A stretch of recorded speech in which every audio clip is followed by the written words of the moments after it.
Accountants അക്കാഡമിനെ കുറിച്ച് പറയുകയാണെങ്കിൽ academy 26 വർഷമായിട്ട് സ്റ്റാർട്ട് ചെയ്തിട്ടുള്ള ഒരു സ്ഥാപനമാണ്. പിന്നെ ഇവിടുത്തെ കോഴ്സിന്റെ രീതി, കോച്ചിങ്ങിന്റെ ഒരു രീതിയെ കുറിച്ച് പറയുകയാണെങ്കിൽ കുട്ടികൾക്ക് ഇൻഡിവിജ്വൽ കെയറിംഗ് ആണ് നമ്മൾ കൊടുക്കുന്നത്. പിന്നെ നമ്മുടെ സ്റ്റുഡൻസിനെ കുറിച്ച് പറയുകയാണെങ്കിൽ ഇവിടെ പല കാറ്റഗറിയിൽ പെട്ട സ്റ്റുഡൻസ് ഉണ്ട്.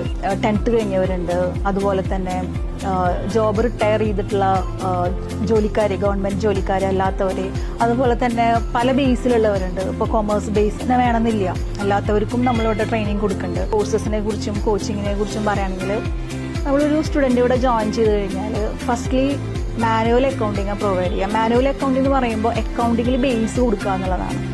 അക്കൗണ്ടിങ്ങിൽ ബേസ് ഇപ്പോൾ ഒരു സ്റ്റുഡന്റ് ഇപ്പോൾ ഡിഗ്രി കഴിഞ്ഞിട്ടുള്ളതാണെങ്കിലും ഇപ്പോൾ PG കഴിഞ്ഞിട്ടുള്ള ഒരു സ്റ്റുഡന്റ് ആണെങ്കിൽ പോലും ബേസിക് നോളേജ് ഉണ്ടായിക്കൊള്ളുന്നില്ല അക്കൗണ്ട്സിൽ. അപ്പോൾ നമ്മളിവിടെ അക്കൗണ്ട്സ് ബേസ് മുതലേ സ്റ്റാർട്ട് ചെയ്ത് അത് നന്നായി ഉറപ്പിച്ചു കഴിഞ്ഞതിന് ശേഷമാണ് കമ്പ്യൂട്ടറൈസ്ഡ് അക്കൗണ്ടിങ് സോഫ്റ്റ്വെയർസിന്റെ ട്രെയിനിങ് കൊടുക്കുന്നത്.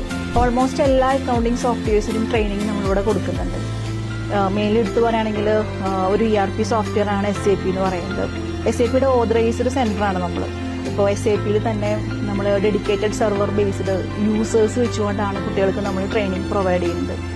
അത് റിയൽ പ്രാക്ടിക്കൽ ഓറിയന്റഡ് ആയിട്ടുള്ള ട്രെയിനിങ്. അത് മാനുവൽ അക്കൗണ്ടിങ്ങിലാണെങ്കിലും ശരി, കമ്പ്യൂട്ടറൈസ്ഡ് അക്കൗണ്ടിങ് സോഫ്റ്റ്വെയർ ത്രൂ ആണെങ്കിലും ശരി, കുട്ടികൾക്ക് ഒരു റിയൽ വർക്ക് എക്സ്പീരിയൻസ് ആണ് നമ്മൾ പല കോഴ്സുകളിലൂടെ പ്രൊവൈഡ് ചെയ്യുന്നത്. IFRSൽ സർട്ടിഫിക്കേഷനും നമ്മളിവിടെ കൊടുക്കുന്നുണ്ട്. അതേപോലെ തന്നെയാണ് ടാക്സേഷൻ കോഴ്സുകൾ.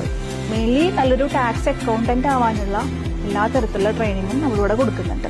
അക്കൗണ്ടൻസ് അക്കാഡമിയിലെ കോഴ്സിനോടൊപ്പം നമ്മൾ ലൈവ് ജോബ് എക്സ്പീരിയൻസ് കൊടുക്കുന്നുണ്ട്.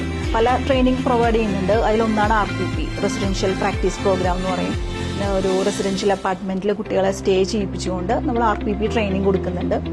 അത് എക്സ്പീരിയൻസ്ഡ് ആയിട്ടുള്ള ചാർട്ടേഡ് അക്കൗണ്ടൻസിന്റെ അണ്ടറിൽ, ഓഡിറ്റേഴ്സിന്റെ അണ്ടറിൽ നിന്നുകൊണ്ട് അവർക്ക് ഇത് പ്രാക്ടീസ് ചെയ്യാൻ പറ്റും. അതേപോലെ തന്നെയാണ് LECP എന്ന് പറയുമ്പോൾ ലൈവ് എക്സ്പീരിയൻസ് സർട്ടിഫിക്കേഷൻ പ്രോഗ്രാം എന്ന് പറയും. അത് കുട്ടികൾക്ക് ഓൺലൈനായിട്ട് ഈ ഒരു എക്സ്പീരിയൻസ് കിട്ടും.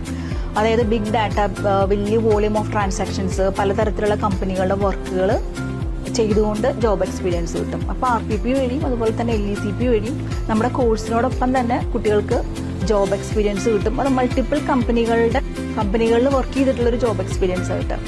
അപ്പോൾ അക്കൗണ്ടൻസ് അക്കാഡമിയിൽ വരുന്നു, ബേസിക് പഠിക്കുന്നു, ഇങ്ങനെയുള്ള അഡ്വാൻസ്ഡ് കോഴ്സസ് പഠിക്കുന്നു, ഒപ്പം ജോബ് എക്സ്പീരിയൻസ് കിട്ടുന്നു, എക്സ്പീരിയൻസ് സർട്ടിഫിക്കറ്റ് കിട്ടുന്നു.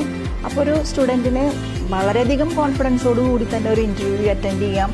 അതുപോലെ ആ കമ്പനിയിൽ നല്ലൊരു രീതിയിൽ നല്ലൊരു പ്രൊഫഷണൽ അക്കൗണ്ടന്റ് ആയിട്ട് വർക്ക് ചെയ്യാനും സാധിക്കും. അപ്പോൾ കോഴ്സ് കഴിയുമ്പോൾ തന്നെ നമ്മളിവിടെ സ്റ്റുഡൻസിനെ, പ്രൊഫഷണൽസിനെ മീറ്റ് ചെയ്യാനുള്ള ഒരു സിറ്റുവേഷൻ ഒരുക്കി കൊടുക്കുന്നുണ്ട്. പ്രൊഫഷണൽസിനെ മീറ്റ് ചെയ്യാം, മോക്ക് ഇന്റർവ്യൂസ് അറ്റൻഡ് ചെയ്യാം. അതുകൊണ്ട് തന്നെ കോഴ്സ് കഴിയുമ്പോൾ കുട്ടികൾക്ക് ഇന്റർവ്യൂ എങ്ങനെ അറ്റൻഡ് ചെയ്യണം എന്നുള്ളൊരു എക്സ്പീരിയൻസും കൂടി ഇവിടെ നിന്ന് കിട്ടുകയാണ്.